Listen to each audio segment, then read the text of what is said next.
आज की इस वीडियो में हम इसी विषय को बहुत सरल और भावपूर्ण तरीके से समझेंगे कि हनुमान जी को क्या भोग प्रिय माना जाता है, किस भाव से चढ़ाना चाहिए और क्या केवल भोग से ही बजरंगबली प्रसन्न होते हैं या कुछ और भी ज्यादा जरूरी है।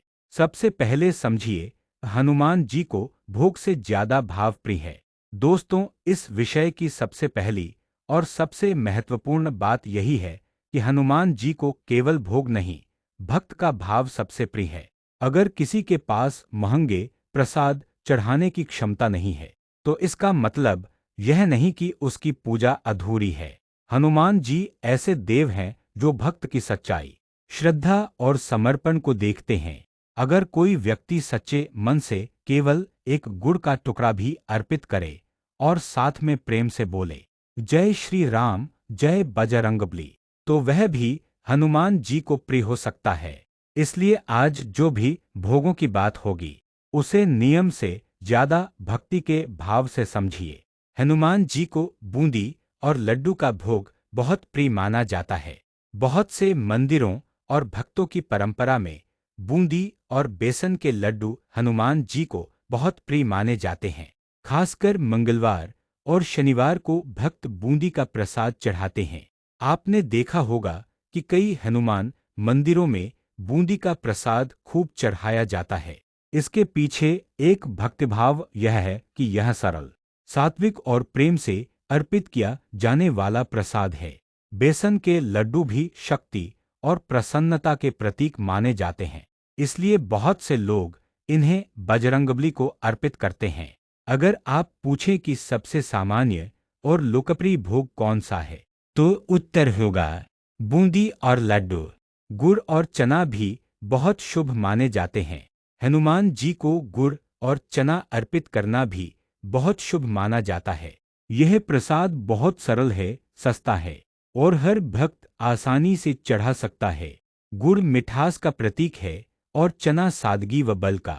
हनुमान जी स्वयं बल, सेवा और सरलता के देव हैं, इसलिए गुड़ चना का भोग उनके स्वभाव से जुड़ा हुआ महसूस होता है। बहुत से भक्त मंगलवार को मंदिर में जाकर गुड़ चना चढ़ाते हैं और बाद में उसी को प्रसाद के रूप में बांटते हैं। अगर आपके पास ज्यादा कुछ न हो तो भी गुड़ चना प्रेम से अर्पित कर सकते हैं। यह याद रखिए, भगवान को प्रसन्न करने के लिए प्रसाद बड़ा नहीं, दिल बड़ा होना चाहिए। चूरमा और मीठा प्रसाद भी कई जगह प्रिय माना जाता है। कुछ क्षेत्रों में चूरमा, मीठा रोट या अन्य सात्विक मीठे प्रसाद भी हनुमान जी को अर्पित किए जाते हैं। यह अलग अलग स्थानों की परंपरा पर निर्भर करता है। भारत में भक्ति की सुंदरता ही यही है कि अलग अलग जगहों पर भगवान की सेवा का तरीका थोड़ा अलग हो सकता है, लेकिन भाव एक ही रहता है, प्रेम, भक्ति और समर्पण। इसलिए कहीं बूंदी, कहीं लड्डू, कहीं गुड़ चना और कहीं चूरमा अर्पित किया जाता है।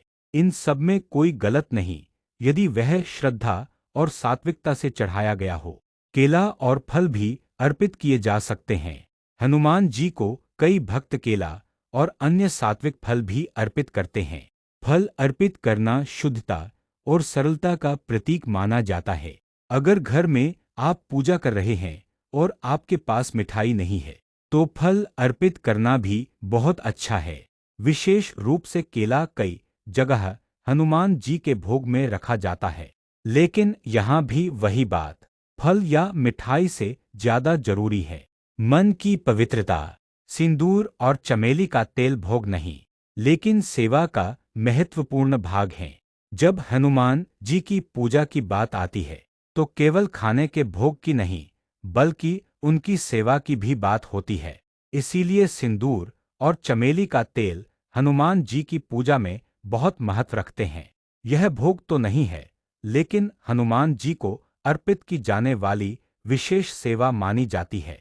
बहुत से भक्त मंगलवार या शनिवार को हनुमान जी को सिंदूर और चमेली का तेल चढ़ाते हैं। इसका संबंध भक्तिभाव और समर्पण से है।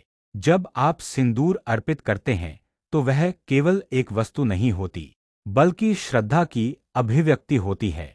कई भक्त यह भी पूछते हैं कि क्या हनुमान जी को तुलसी चढ़ानी चाहिए, आम तौर पर हनुमान जी की पूजा में तुलसी की बजाय फूल, सिंदूर, चमेली का तेल और मीठा प्रसाद अर्पित किया जाता है। हनुमान जी श्रीराम के परम भक्त हैं, इसलिए उनकी पूजा में राम नाम और हनुमान चालीसा का विशेष महत्व है। इसलिए अगर आपके पास तुलसी न हो तो भी कोई चिंता नहीं, हनुमान जी की पूजा में सबसे जरूरी है राम भक्ति। सबसे प्रिय क्या है, ये एक ही भोग या भक्ति? अब सबसे बड़ा सवाल यही है, आखिर हनुमान जी को सबसे प्रिय क्या है? अगर परंपराओं की बात करें तो बहुत से भक्त मानते हैं कि बूंदी,